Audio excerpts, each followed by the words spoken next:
18 नोव्हेंबरपर्यंत लाडक्या बहिणींनो सर्वांनी KYC पूर्ण करा, कारण 18 नोव्हेंबर ही अंतिम तारीख आहे, अंतिम मुदत. ओके, ही अंतिम मुदत आहे KYCसाठी. कशासाठी? KYCसाठी. सर्वांनी KYC पूर्ण करा. राज्यातील सर्व लाडक्या बहिणींना KYC पूर्ण करण्याचे सूचना देण्यात आलेल्या आहेत आणि 1500 रुपये तुमच्या खात्यामध्ये आले. ऑक्टोबरचा हप्ता आला. जरी तुमची KYC झालेली नसेल, हे बघा, तुमची KYC झाली नसेल तरी पण 1500 रुपये आले, कारण आता सरसकट पैसे तर दिले जात आहे, परंतु KYC पण करणे गरजेचे आहे बरं, नाहीतर पुढे चालून हप्ता तुमचा थांबवला जाऊ शकतो.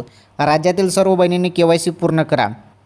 आणि हे बघा, ऑक्टोबरचा हप्ता राज्यातील बहिणींच्या खात्यामध्ये 1500 रुपये आलेले आहेत. ही सर्वात मोठी आनंदाची अपडेट होती या व्हिडिओमध्ये. चला, व्हिडिओ लाईक करा, व्हिडिओला शेअर करा. चॅनलवर पहिल्यांदा आलेलं असाल चॅनल सबस्क्राईब करा. आपण भेटू पुढील व्हिडिओमध्ये.